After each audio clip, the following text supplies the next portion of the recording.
오늘부터 저와 여러분들은 사무엘서 상하 말씀을 함께 나누게 될 텐데요. 사무엘서 상하는 두 권의 책이 아니라 한 권입니다.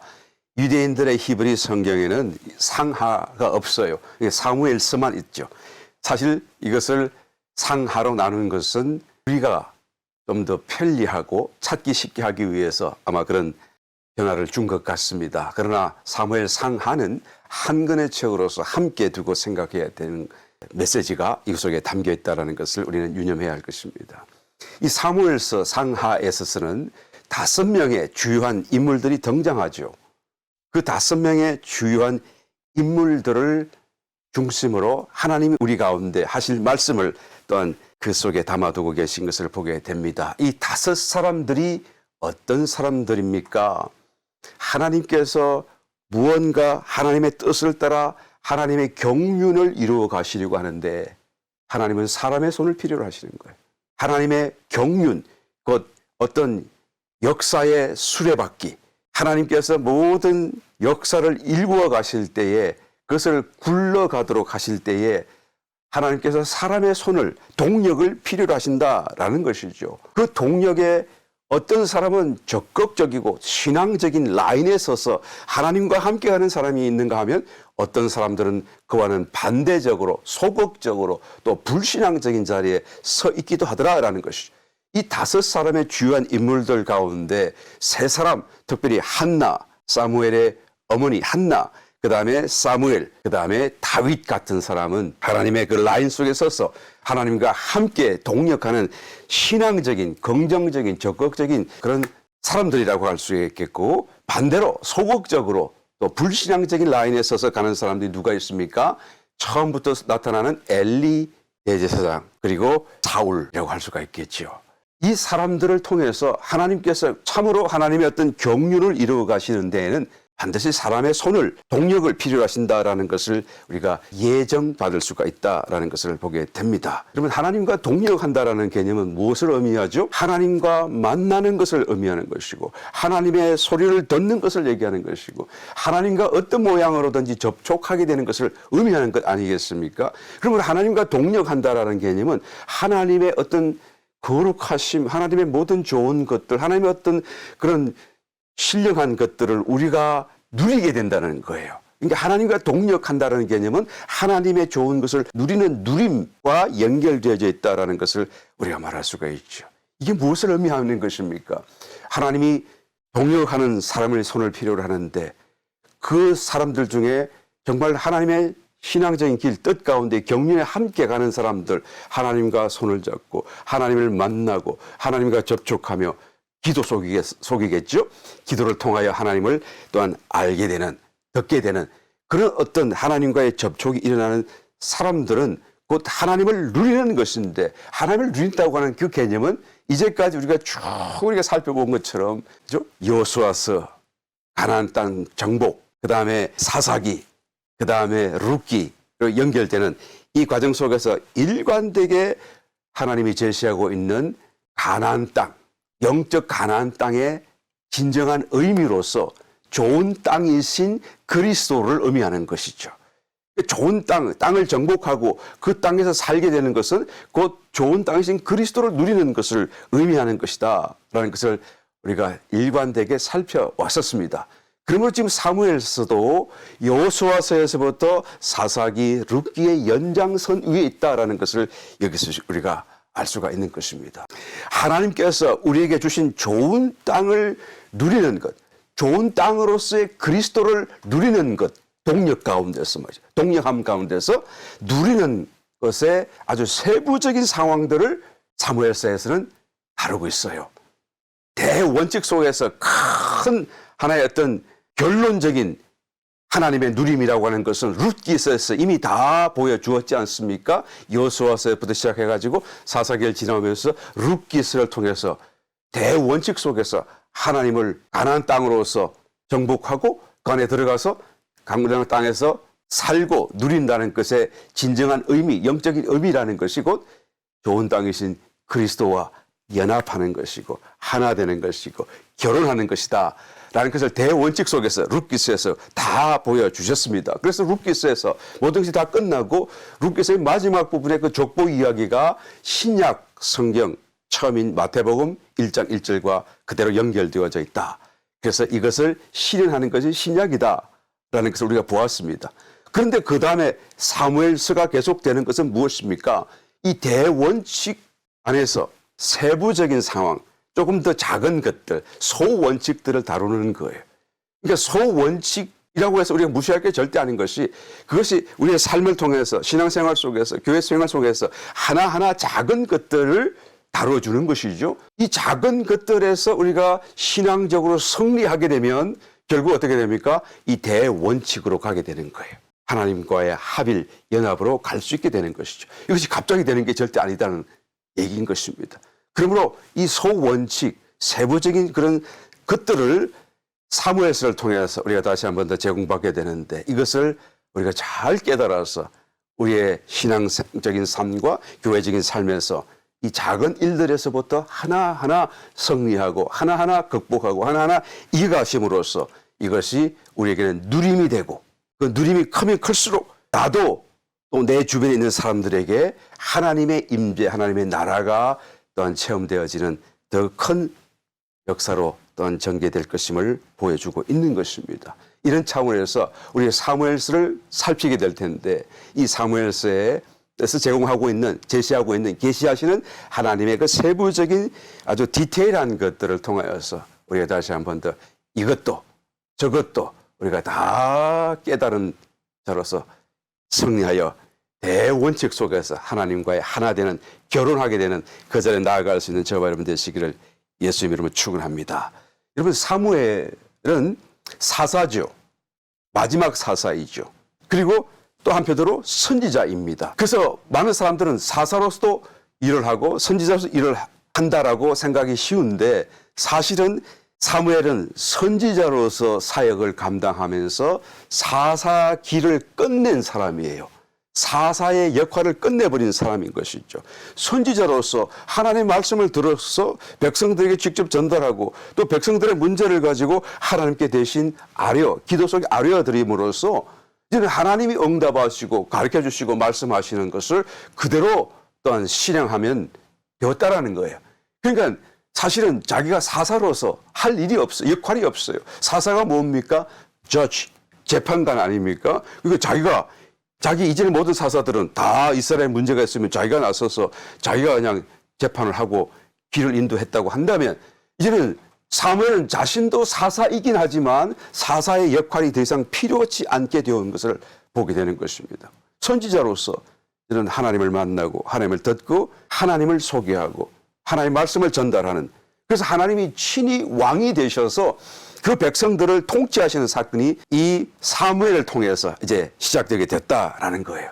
여러분, 이 사건이 정말 어떤 큰 하나의 어떤 변화, 정말 이스라엘의 어떤 입장으로 볼 적에는 가장 이상적인 나라, 또 어떤 영적인 상황 아니겠어요? 하나님께서 직접 친히 그들을 가르치시고 재판해 주시고 인도해 주시고 역사해 주시고 보호해 주시고, 그러니까 하나님의 나라가 임하는 그런 상황 아니겠어요? 그런데 이스라엘 백성들은 그럼에도 불구하고 옆에 있는 이웃 나라들처럼 세속적인 왕을 세워주시기를 부탁하고 요구하는 것을 보게 되죠. 워낙 강하게 요구하기 때문에 사무엘도 원치 않았고 하나님도 원치 않는 일이었지만 어쩔 수 없이 어떤 면에서 하나님께서 그렇게 해서라도 너희들이 신앙을 회복하고 그렇게 해서라도 너희가 신앙 안에서 제대로 설 수 있다고 한다면 하는 그런 바람으로 백성들의 요청을 들어주게 됩니다. 그래서 사울을 그들의 첫 번째 왕으로 세우게 되죠. 그래서 왕정 시대가 이제는 시작되는 거예요. 사사기가 끝나고 하나님의 왕정 시대가 있었지만 그것을 원치 않고 세속적인 왕정 제도를 요구하는 백성들의 말을 따라 이제는 왕이 통치하는 왕정 시대로 이제는 돌입하게 되는 것을 보게 되는 것입니다. 여러분, 이것은 참 많은 것을 생각하게 하지 않습니까? 출애굽하면서 하나님은 출애굽하는 이스라엘 모든 백성들을 정말 깊이 사랑하셨고 또 가까이 그들과 교통하기를 원하셨던 것을 보게 됩니다. 그래서 이스라엘 모든 백성들이 제사장 되기를 원하셨다는 말씀이 출애굽기 19장 5절 이하에 나타납니다. 제가 읽어봅니다. 세계가 다 내게 속하였나니 너희가 내 말을 잘 듣고 내 언약을 지키면 너희는 열국 중에서 내 소유가 되겠고 너희가 내게 대하여 제사장 나라가 되며 거룩한 백성이 되리라. 너는 이 말을 이스라엘 자손에게 고할지니라. 모세에게 명령하시는 거예요.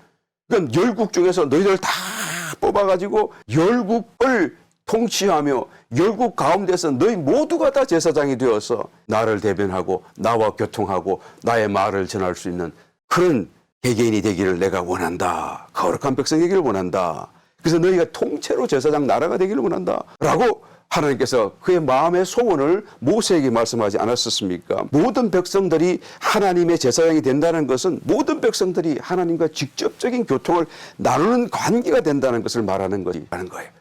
그런데 이 백성들이 검 송아지를 만들어 가지고 우상으로 섬기고 하나님 대신에 그것을 더 숭배하는 정말 패륜적인 우상 숭배를 통해서 그들이 심판받고 그냥 오직 레위 지파만 제사장 지파로 남게 되는 것을 선택되는 것을 보게 되는 것입니다. 여러분 정말 안타까운 사건이 아닐 수가 없어요. 왜 하나님이 왕이신데 왕으로 다스리시는데 가장 좋은 것인데 그것을 부인하고 그것을 거절하고 우리에게 세속적인 왕을 달라고 좋은 것을 스스로 버리려고 하는 것인가? 정말 많은 것을 생각하게 됩니다.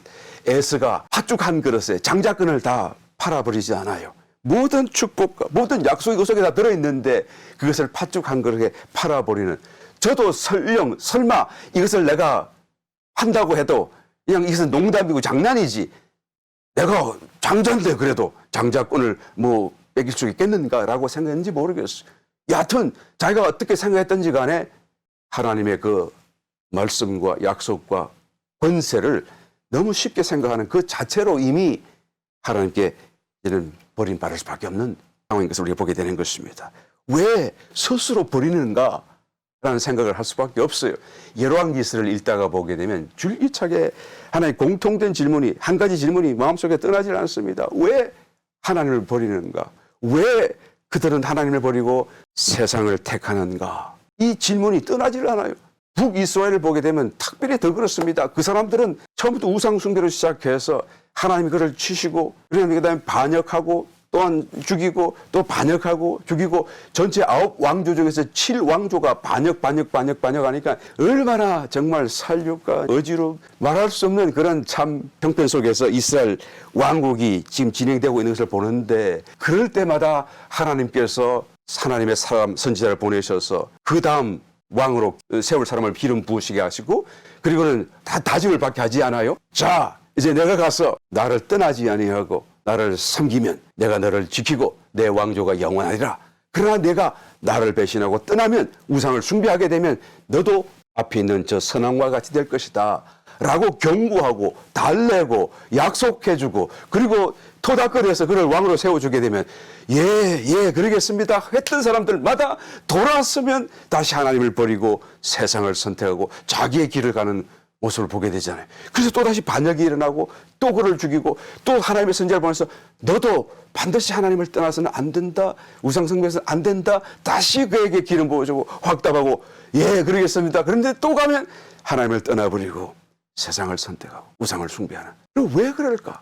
왜 그럴까? 그가 보았는데 하나님이 그를 세워주셨는데 하나님이 그를 지켜주신다라고 말하는데 왜 그들은 하나님을 떠나는 것인가? 계속 마음속에 이 질문이 떠나질 않아요. 왜 처음부터 끝까지 왜 그럴 수밖에 없는가? 여러분 혹시 그것을 대답할 수 있는 분이 계시면 저한테 좀 오셔서 대답을 좀 해주시면 제 마음이 후련해지겠어요. 정말 이해할 수 없습니다. 왜 그런가?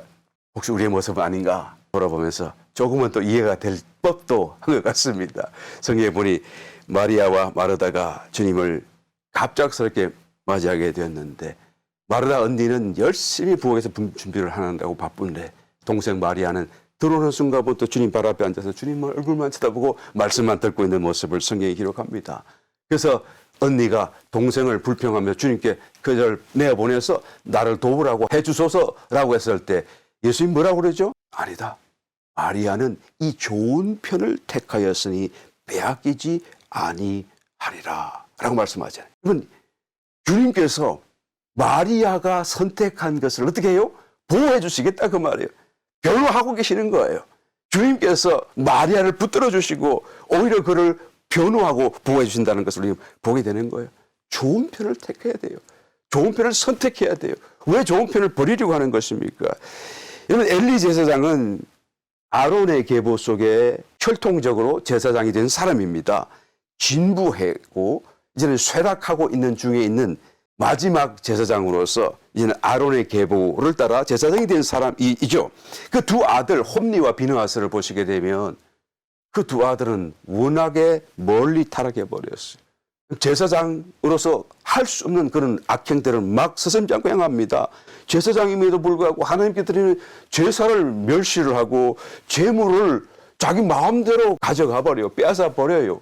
하나님께 드리고 성별하여 구별해 둔 것을 자기가 자기 마음대로 빼앗아가는, 이것은 재물을 만으로 여기는 것이고, 하나님께 드릴 재물을 만으로 여기는 것은 하나님을 만으로 여기는 것 아니겠어요? 자기가 제사장인데 이 엄청난 일을 벌이고 있는 것을 그 아버지인 이제는 엘리 제사장이 듣게 되죠. 그런데 어떻게 합니까? 그들을 가르치고 고쳐서 그를 바꿔야 되는데 가르치지도 않고 고치지도 않습니다. 요즘은 자식들이 더 하죠. 부모들 말 정말 안 들어요. 요즘에 자식들이 부모 말 잘 듣는 그런 효자 자식들 보기 참 어렵습니다. 뭐 마음은 효자라고 그래도 말은 잘 안 듣잖아요. 그런 아들을 또 그런 자식들을 위해서 부모로서 어떻게 참 연약함을 느낄 수밖에 없고 어떻게 할 수가 없지만, 그러나 아무것도 할 수 없을지라도 그러나 여러분 기도는 할 수 있잖아요. 기도를 해야 될 거 아니겠어요? 이 엘리 제사장은 기도도 하지 않는 사람이었어요. 물론 그는 지금 나이가 많이 들었고 눈도 어두워졌어요. 그런데 몸도 약하고 정신도 너무 나약해져 버린 것이죠. 제사장으로서 그 어떤 직분을 감당해야 되는데 강하게 그 부분에서 자기가 서야 되는데 오히려 그의 나약함이 제사장 직분조차도 쇠락하게 만들어버린 것을 보게 되는 것입니다. 자기 영성도 쇠락하고, 그래서 한나가 정말 원통하여서 하나님 앞에서 그냥 마음을 쏟아내고 눈물로 기도하는데 너무 간절하니까, 너무 원통하니까 이러면 속에 있는 말이 말로서 표현되지 못하고 그냥 막 입술만 떨고 얼굴은 붉어서 막 그렇게 기도를 하니까 그 모습을 옆에서 지켜보던 엘리 제사장 뭐라고 그러죠? 기도하는 사람을 두고 술 취한 사람으로 오인하는 거예요. 그래서 포도주를 끊으라 라고 말하지 않습니까? 여러분, 이 영성이 얼마나 쇠락했는지 기도와 술 취한 것을 구별하지 못할 정도로 이 엘리 제사장이 지금 쇠락해지고 나약해지고 멀리 가고 있는 것을 보게 됩니다. 결국 두 아들은 죽게 되잖아요. 하나님의 심판을 받고. 그리고 며느리도 죽게 되잖아요. 그리고 자신도 죽게 되잖아요. 이 사건들로 인해서 말이죠. 그래서 모두가 다 죽어지고 심판 가운데 이스라엘 백성들도 함께 죽게 될 그런 형편을 지금 앞두고 있는 것입니다. 그럴 때 여러분, 하나님은 여전히 긍휼함을 이제는 버리지 아니하시고 이스라엘 백성들을 구원하기 위하여 새로운 제사장을 이제는 세우게 되시는 것입니다. 바로 사무엘 선지자죠. 사무엘 제사장이죠. 이스라엘 타락이 어디서부터 시작되었습니까? 그렇게 묻는다고 한다면 여러분, 제사장, 그다음에 레위 족속부터 시작되었다라고 우리는 말할 수밖에 없습니다. 지난 시간까지 살펴본 우리 사사기 이야기 속에 맨 마지막 부분에 두 레위인의 그 모습을 보았지 않습니까? 레위인이 그처럼 타락했던 것을 우리 보지 않았습니까? 그러므로 레위인이 타락하고 제사장이 타락함으로 인해서 이스라엘 온 백성들이 함께 타락하여서 심각한 영적인 타락 속에 빠져든 것을 우리가 보게 된다라는 것입니다. 그러므로 이 신앙 회복을 위해서도 새로운 제사장이 필요합니다. 그 새로운 제사장이라고 하는 것은 이제 엘리 제사장 같은 제사장이 아니라 그의 어떤 아론 혈통을 따라 내려오는 어떤 제도적인 혈통적인 자연적인, 물론 하나님이 정해주신 것입니다만 그들이 너무 퇴락하고 너무 지금 타락했기 때문에 이런 혈통을 따른 어떤 제사장이 아니라 새로운 제사장이 필요하게 되었다라는 것을 보게 되는 것이죠. 하나님께서는 당신의 뜻을 이루어가기 위하여 이 혈통을 따르지 않은 새로운 제사장을 세우시는데 바로 그것이 사무엘인 것입니다. 이 하나님의 역사가 어디서부터 시작됩니까? 우리가 성경을 한번 읽어보시게 되면 사무엘의 어머니인 한나의 어떤 괴로움, 그죠? 한나의 어떤 원통함, 한나의 어떤 그런 정말 마음속에 부대낌을 통하여서 저는 이 하나님의 역사가 시작된다는 것을 거기서 우리 찾아볼 수가 있습니다. 그 가정은 남편이 엘가나라는 사람이었고 한나는 정실 부인이었고 그리고 그 집에 또 다른 부인이 하나 더 있었죠. 둘째 부인 버닌나라는 사람이 있었어요. 이 엘가나 남편은 두 사람을 사랑했어요. 물론 한나를 더 사랑했습니다만은. 그래서 두 사람 사이가 좋아야 되지 않겠어요? 그런데 사실은 전운이 감도입니다. 이 버닌나와 한나 사이는 절대로 가까워질 수 없는 그런 대적 관계로서 전운이 감도는 정말 서로가 서로를 어떤 면에서는 저주에 가까운 정도로 미워하는 그런 관계 속에서 편할 날이 없어요. 그러니까 서로 싸우는데 상대방이 가장 마음의 약점, 괴로움을 줄 수 있는 그런 어떤 포인트가 뭔가 찾아보니까 이제는 한나에게는 자식이 없어요. 이 버린나가 이것을 맹공격을 하는 것입니다. 얼마나 괴로운지 모르는 것이죠. 그런데 왜 자식이 없습니까? 하나님이 그렇게 해놓으셨다라는 거예요. 거기다 한 걸음 더 나가서 버린나가 왜 그 자리에 있습니까? 하나님이 그녀를 그 자리에 한나의 대적으로 두었다라고 성경이 말씀해 주고 있는 거예요. 우리는 깨달아야 되는 것입니다. 우리 본구하신 말씀 6절로 돌아가 봅니다. 여호와께서 그로 성태치 못하게 하심으로 그 대적 버닌나가 그를 심히 격동하여 번민케 하더라. 매년에 그냥 매해마다 한나가 여호와의 집에 올라갈 때마다 남편이 그같이 하매 버닌나가 그를 격동시키고, 이 그같이 한다는 말은 앞뒤 말씀을 읽어보면 잘 아시죠? 남편 엘가나가 한나를 더 사랑하기 때문에 자식이 없어도 또 더 위로한다는 차원에서 버린나에게 주는 그런 제사 예물이라든가 뭐 이런 것보다 갑절로 항상 2배로 그에게 더 많이 주는 거예요. 내가 너를 이렇게 사랑한다 라는 것을 표현하는 것이죠. 남편이 그같이 하매 버린나가 그를 격동시키고, 왜 그렇습니까? 버린나가 안 볼 때 좀 살짝 하면 좋을 거를 가지고 이 남편을 아무것도 모르는 것 같아요. 왜 버린나 앞에서 내가 너를 더 사랑한다 하고 그냥 보는데도 자꾸 2배로 주고 해마다 그렇게 하니까 그것을 집에서 지켜보는 버린나의 가슴을 얼마나 치겠습니까? 어느 정도 버린나의 마음도 우리가 이해할 수 있겠죠. 이게 버린나가 그 격동되는 마음으로 어떻게 합니까? 옆에 있는 한나의 마음을 막 찌르는 거예요. 그러니까 한나가 마음에 꽉 창으로 찔리듯이 그가 쏘는 비판의 말 속에 또 이렇게 그를 험담하는 말 속에 그가 울고 먹지 아니하더라. 이 남편이 사람은 좋은 사람인데 좀 어수룩한 사람 아닌가라는 생각이 드네요. 이것을 몰래 해야 되는데 본 앞에서 그냥 너 좋다 2배로 주니까 이 버린나가 더 이 한나를 괴롭히고 공격하는 것이죠.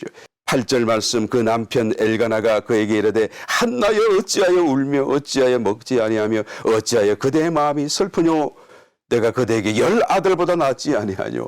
참 딱한 남편입니다. 그렇죠?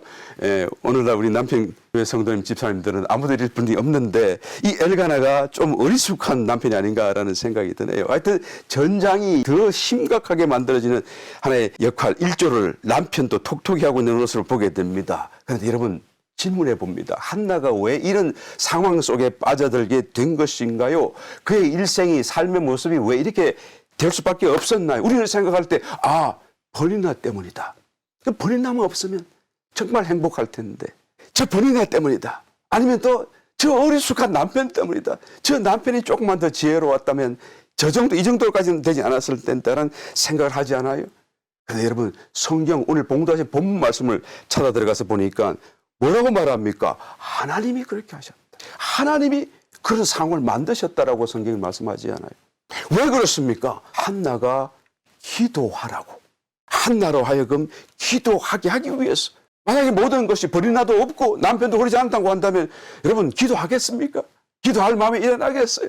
한나가 기도한다고 할지라도 이처럼 원한에 쌓인 깊은 그런 어떤 상처 마음을 갖고 하나님 앞에서 통곡하며 기도하는 그런 기도를 할 수 있었겠습니까? 그렇지 않았겠죠. 하나님께서 이와 같은 상황을 일부러 만드셨는데 왜 그랬나요? 한나로 하여금 기도하게 하기 위해서. 한나가 그 원통함이 얼마나 사무쳤는지, 얼마나 마음이 당하여서 깊어졌는지 그의 기도를 한번 살펴보시길 바랍니다. 그의 기도의 내용이 2장에 다 나와 있어요. 그래서 읽다가 보게 되면 정말 놀랍습니다. 그녀의 기도가 다만 원통함, 자기의 억울함 때문만은 아니다라는 것을 우리가 알게 되어져요. 마치 하나님을 깨달은 사람 같아요.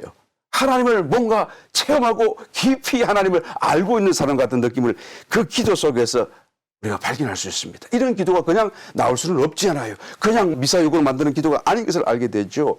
그의 내용을 보게 되면 기도의 내용 속에 마치 하나님의 마음을 알아서 자기가 하나님이 말씀하려고 하시는 것을 대변하는 것 같은 인상을 받을 정도로 그 기도의 깊이가 깊고 놀랍다.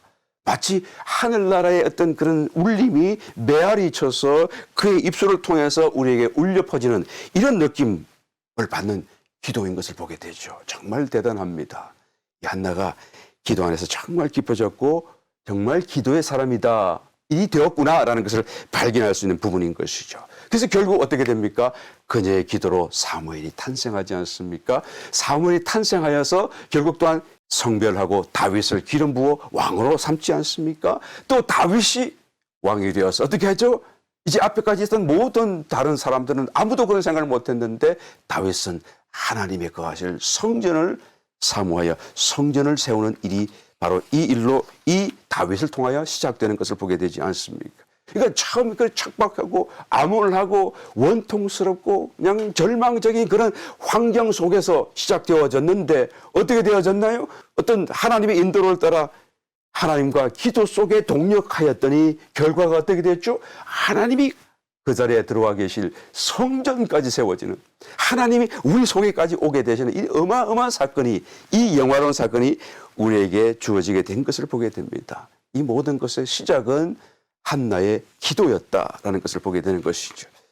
여러분 성도가 자신의 삶에서 어떤 원통한 일을 당한다고 한다면 그것은 하나님이 그렇게 하신 거예요. 그것을 다른 사람에 탓할 것도 없어요. 남을 원망할 것 없어요.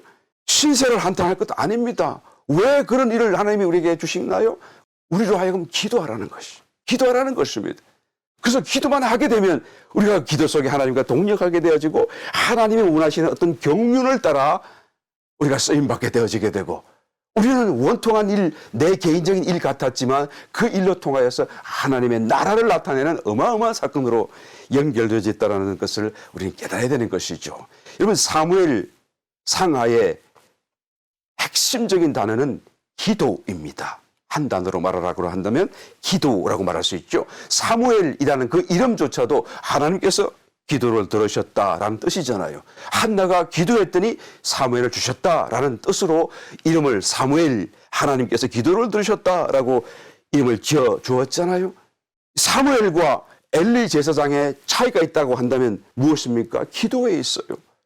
사무엘은 기도의 사람이지만 엘리는 기도하지 않는 제사장이었다라는 거예요. 심지어 여러분 사무엘은 아론 계보를 따르는 제사장이 아니잖아요. 이 제사장의 계보는 하나님이 정하셨고 아론 후손만 제사장이 될 수 있도록 하나님 명령하셨는데 그 명령의 끝자락에 엘리 제사장이 있는 것입니다. 그런데 사무엘이 갑자기 제사장이 된 거예요. 이 엘리 제사장이 폐기되고 죽음으로써요. 갑자기 사무엘이 이 모든 것을 이어받고 하나님의 제사장으로 서게 되는 것을 보게 되는 것이죠. 이것이 어떻게 가능합니까? 하나님이 아론 후손으로 제사장을 삼으라 명령하셨는데 하나님께서 스스로 왜 이런 일을 하시는 것인가? 우리는 정말 궁금하지 않았습니까? 엘리 제사장은 아론의 후손이에요. 그러니까 제사장이 될 수밖에 없고 그의 못된 두 아들조차도 그냥 혈통을 따라서 저절로 제사장이 되었던 것입니다. 그런데 사무엘은 그의 아버지가 비록 엘가나가 레위 지파이긴 하지만 아론의 계열은 아니었기 때문에 제사장이 될 수는 없었습니다. 그런데 어떻게 제사장이 되었습니까? 그의 어머니 한나의 기도예요. 기도 속에 뭐라고 그럽니까? 나실인 서약을 하는 것을 보게 됩니다.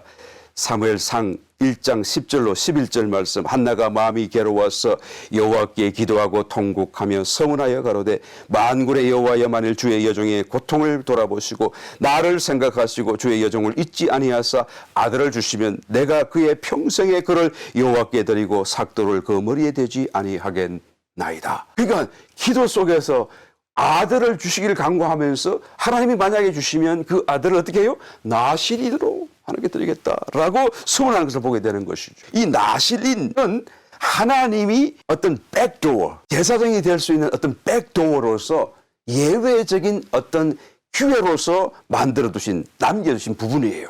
누구든지 정말 열렬히 하나님 앞에 나아가기를 원하고 사모하고 하나님 만나기를 원하고 제사장 되기를 원한다고 한다면 그런 사역을 감당하기를 원한다고 한다면 나는 그런 사람이 될 수도 없고 혈통적으로 될 수도 없고 모든 게 될 수 없다고 할지라도 한 가지 백도어 예외적인 방법과 길이 있는데 그게 뭡니까? 나시린이 되는 거예요. 나시린이 되면 이 모든 것이 없어도 하나님의 제사장이 될 수 있다는 거예요. 나시린이 된다는 것은 무엇을 말합니까? 삭도를 머리에 대지 않습니다. 이것은 머리를 자르지 않는다는 얘기는 무슨 뜻입니까? 머리가 아니고 머리카락이죠. 예, 머리카락은 머리를 덮는 거예요. 자신을 가리는 것이죠. 자신을 가리고 대신 나는 없습니다. 나는 아무것도 아닙니다. 오직 주님의 말씀만 대변하는 말씀만 있을 뿐입니다. 하나님의 소리만 있을 뿐입니다. 라고 하는 것이 바로 이 나실인의 모습이고요. 독주나 포도주를 마시지 않습니다. 이것은 무엇을 말합니까? 세속적인 즐거움을 취하지 않는다는 것을 예표하는 거 아니겠습니까? 자기의 일평생토록 하나님만 즐거움으로 평생의 즐거움으로 삼고 하나님만 섬기며 삼고 하나님을 낙으로 삼고 그렇게 사는 모습을 말하는 거 아니겠어요? 그러니까 나신이 된다라는 것은 자기를 다 통째로 드린다라는 개념을 그 속에 내포하고 있는 것을 보게 됩니다. 나신이 되게 되면 여러분 제사장이 될 수가 있는 거예요. 사무엘상 1장 24절 저절 땐 후에 그를 데리고 올라갈새. 그러니까 한나가 서운한 대로 사무엘을 얻은 다음에 그가 저절 떼기까지 기다렸다가 저절 다 떼고 나니까 그를 데리고 이제는 하나님 성전으로 올라갑니다. 수소 셋과 가루 한 에바와 포도주 한 과죽 부대를 가지고 실로에 있는 여호와의 집에 나아갔는데 아이가 어리더라. 이 말씀을 읽으면서 마음이 찡하지 않아요? 내 아들 아니니까 뭐 나는 전혀 뭐 상관없습니다. 라고 하고 읽지는 않겠죠? 아이가 어리더라. 이 젖을 뗐다라는 이 말씀을 우리 힌트를 삼아 보게 되면 적어도 한 2살 정도 아니면 3살 정도 됐을 때입니다. 그런 어린 아이를 데리고 엘리 제사장에게 가서 그것을 맡기고 떠나려고 하는 거예요. 하나님께 드리고 떠나려고 하는 거예요. 얼마나 마음이 애잔했을까라는 걸 생각해 볼 수가 있는 것입니다. 그냥 남에게 맡기는 것도 힘든데 여러분 엘리 제사장은 지금 나이가 많이 들었어요. 눈이 어두워요. 노인이에요. 그런 사람에게 그 어린 아이를 맡기고 간다니까 그 어머니 또한 부모의 마음은 얼마나 애잔했을까라는 그런 생각해 보지 않을 수가 없습니다. 아마 저와 여러분 쉽게 할 수 없는 그런 어떤 행동이 아닐까 생각이 되어집니다. 그런데 한나는 그것을 실행했어요. 어떻게 그런 결단, 어떤 그런 희생을 과감히 받아들일 수 있었던 것입니까? 여러분 기도하는 사람이었기 때문에, 기도하는 어머니였기 때문에. 기도하지 않는 사람은 나실인에 대한 소원이 없어요. 나실인을 뭐 드리고 자기 자신을 드리고 뭐 자식을 드리고 하는 것은 결심을 아예 생각할 수도 없는 것입니다. 그러나 기도하는 사람은 할 수가 있어요. 기도하는 사람은 이것이 더 정말 축복된 길이고 더 좋은 것인 것을 알기 때문에 그래서 정말로 그 결단 속에 자기를 드리고 자녀를 드리고 그냥 희생을 그냥 감수 기쁨을 했더니 결국 백성들에게 축복이 다가왔고 또 하나님은 하나님의 경륜을 이어갈 수 있다는 사실을 성경이 말씀해 주고 있는 것입니다. 저와 여러분들이 나실인 같은 마음으로 작정으로 그런 태도로 신앙생활을 우리가 이끌어 간다고 한다면 저와 여러분 모두가 다 사무엘처럼 된다는 것을 성경이 지금 말씀하고 있는 것입니다. 여러분 사무엘은 비록 하나님의 종으로서 위대한 역할을 감당하기는 했잖아요. 그렇지만 사실 따지고 보게 되면 그가 특별한 사람은 아니었다라고 말할 수밖에 없어요. 나실인으로서 자신을 하나님께 드렸더니 하나님이 그를 특별할 때에 특별하게 사용하신 것일 뿐이다라는 겁니다. 질그릇에 보화를 담은 거예요. 그래서 이것이 보화 그릇이 된 것입니다. 값어치 없는 나무 상자에 황금을 담았더니 황금 상자가 된 거예요. 여러분 사무엘을 폄하하려고 하는 얘기가 아니라 누구든지 마음에 작정하고 사모하고 나실인 되기를 작정한다고 한다면 다 그렇게 될 수 있다는 것을 지금 말하고 있지 않습니까? 여러분 좋은 편을 선택하세요. 좋은 편을 취할 것을 선택하세요. 주님께서 보장하시고 보호하시고 변호해 주신다는 것을 성경에서 말씀하지 않아요? 내가 세상 것을 택하지 않고 하나님의 것을 택하고 더 좋은 것을 내가 사모하는 마음으로 정말 하나님을 찾고 하나님께 나아가기를 예수님이 축원합니다. 사무엘상 2장 26절 아이 사무엘이 점점 자라매 여호와와 사람들에게 은총을 더욱 받더라. 여기서 여호와와 사람들에게 은총을 더욱 받았다라고 하는데 이 은총이라고 하는 단어가 토브라는 단어예요. 이 단어의 의미가 이익, profit, 좋은 것, 어떤 good thing, 그 다음에 복지라는 뜻이에요. 복지. 그러니까 하나님께로부터 사람에게로부터 복지를 더 받더라 그 말이에요. 무슨 뜻입니까? 여러분 영적인 의미 속에서 힌트를 지금 담아두고 있잖아요. 가나안 땅 좋은 땅의 모든 좋은 것들을 누리는 것을 의미하는 거예요. 하나님이 예비해 두신 작정해 두신 그 가나안 땅의 진정한 의미를 영적인 참된 의미를 좋은 땅이신 그리스도를 누리는 거예요. 하나님을 누리는 거예요. 어떨 때요? 하나님과 동력하니까. 무엇으로? 기도함으로써.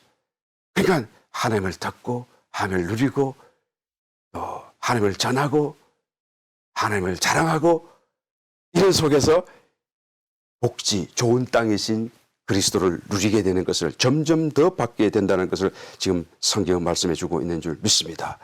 우리가 정말 나실인 되기를 또 같은 그런 마음으로 하나님 앞에 나아가고 하나님께 드리는 삶을 살아간다고 한다면 그 사람은 교회 생활, 개인적인 신앙 생활, 모든 생활 속에서 영적인 축복이 점점 더 많아지게 될 것이고 또 그로 인해서 하나님의 나라가 점점 나타나게 될 것임을 또한 성경이 말씀해 주는 줄 믿습니다.